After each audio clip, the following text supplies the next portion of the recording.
સૌ વાલા મિત્રોને મારા જય સિયારામ, આપના પરિવારને મારા જય સિયારામ।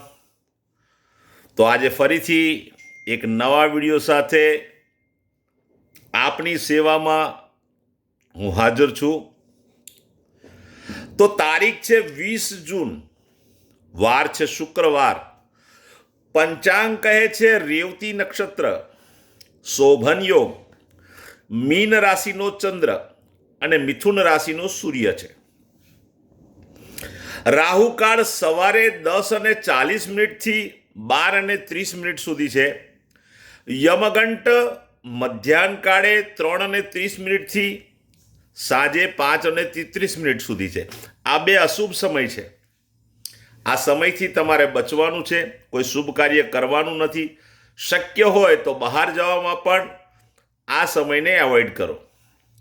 કોઈ શુભ કાર્ય કરવું હોય અથવા શુભ કાર્ય કરવા માટે બહાર જવું હોય તો કોઈ સારું મુહૂર્ત લો, અથવા અભિજીત મુહૂર્ત જે 12:02 શરૂ થાય છે, 12:56 સુધી ચાલશે। આવા અભિજીત શુભ મુહૂર્તની અંદર તમે કોઈ શુભ કાર્ય કરી શકો। તો આજના ઉપાયમાં આપણે શું કરવું જોઈએ? તો વહેલી સવારે નાવાના પાણીમાં હળદર 1 ચમચી નાખવાની અને તે જ પાણીથી સ્નાન કરવાનું। પછી શુદ્ધ પાણીથી નાહવું હોય તો છૂટ છે। ત્યાર પછી જ્યારે સ્નાન કરીને તમે કપડાં પહેરો ત્યારે તમારા વસ્ત્રોની અંદર, અંદરના વસ્ત્ર અને બહારના વસ્ત્રોની અંદર શક્ય હોય તો પરફ્યુમ તમે છાંટજો, સુગંધ।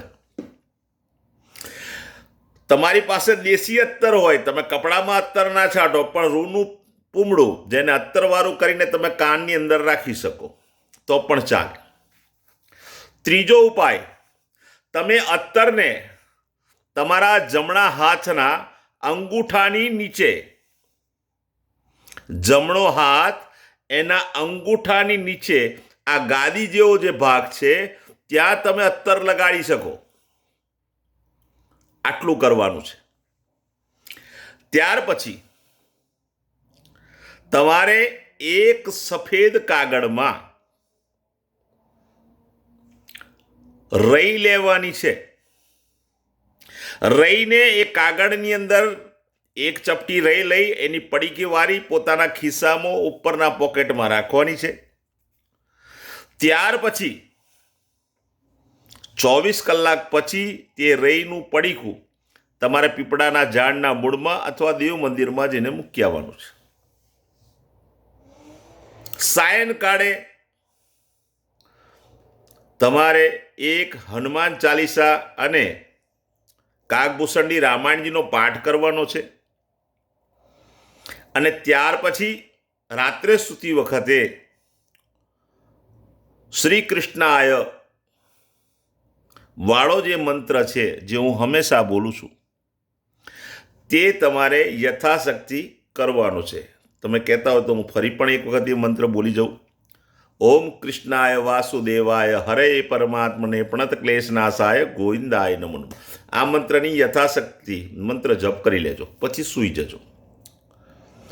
જેનો જન્મદિવસ તારીખ 20 જૂન 2025 અને શુક્રવારે છે તેવા વ્યક્તિઓએ સ્નાન કરવાનું છે હળદરવાળા પાણીથી જ।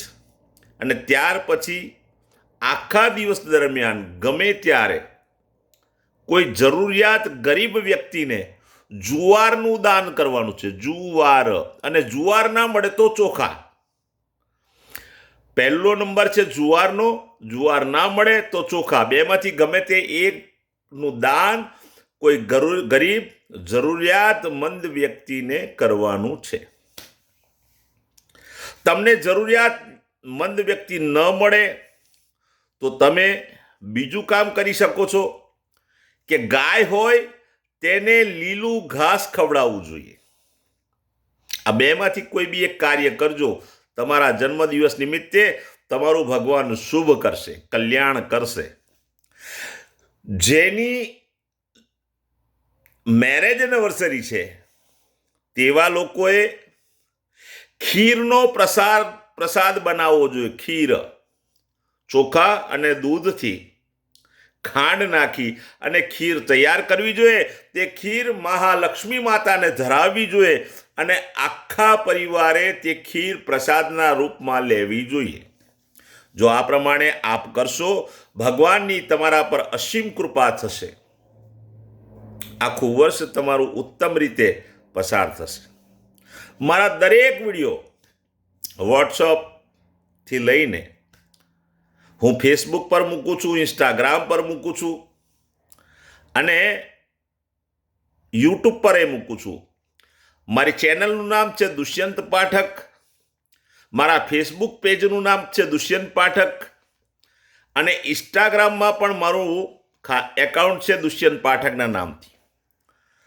તમારે જ્યારે પણ વિડીયો જોવો હોય ત્યારે ત્યાંથી વિડીયો ઉઠાવી તમે જોઈ શકો છો અને તમે નિત્ય આ ઉપાય કરજો. તમારું ભગવાન કલ્યાણ કરશે. બિલકુલ સીધા સાદા સરળ ઉપાયથી તમે સંઘર્ષમાંથી બહાર નીકળી જશો.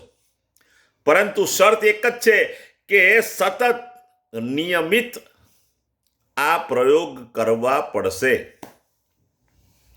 મારા વિડીયોને શક્ય હોય તો શેર કરો. તમારી બહુ જ મોટી કૃપા થશે. તમે શેર કરશો એમાં મને રૂપિયા મળવાના નથી, પરંતુ તમે જ્યારે વિડીયો શેર કરશો અને કોઈક વ્યક્તિને એ વિડીયો મળી જશે, એનું જીવન સંઘર્ષવાળું હશે, દુઃખવાળું હશે, પીડાવાળું હશે, ચિંતાવાળું હશે, જો આ નિયમિત ઉપાય કરતો જશે તો એ દુઃખ, પીડા, ચિંતા, ટેન્શનમાંથી બહાર નીકળશે. કારણ કે ફળ આપનાર તો ભગવાન છે. હું ને તમે માત્ર માધ્યમ છે. હું ને તમે ઉપાય બતાવી શકીએ, પરંતુ કોઈ ઉપાય કરશે તો એનું પુણ્ય પ્રાપ્ત તમને થશે. તો મારા વાલા મિત્રો, તમે મારા વિડીયોને શેર કરો. તમારી બહુ જ એવી ઈચ્છા હોય કે હું જેવો વિડીયો અપલોડ કરું અને તમારા જ મોબાઈલ પર એ વિડીયો તરત દેખાય, તો તમે મારી ચેનલને અને મારા ફેસબુક પેજને લાઈક કરજો, સબસ્ક્રાઈબ કરજો. તો નવા વિડીયો સાથે ફરીથી એકવાર આપણે મળીશું. આજે હું ન્યૂ જર્સીથી ઇન્ડિયા આવવા માટે રવાના થઈ રહ્યો છું. તો 20 તારીખનો વિડીયો હું જરા જલ્દીથી અપલોડ કરી રહ્યો છું. 20 અને 21 તારીખના વિડીયો હું જલ્દીથી અપલોડ કરી દઈશ, કારણ કે 20 અને 21 તારીખે હું ઇન્ડિયામાં ઉતરી ગયો હોઈશ અને ત્યાર પછી ઇન્ડિયામાં વડોદરા ખાતે મારા જ નિવાસસ્થાન પર હું છું. તો આપ સૌને ફરીથી નવા વિડીયોમાં મળીશું. આપ સૌને, આપના પરિવારને મારા જય સિયારામ.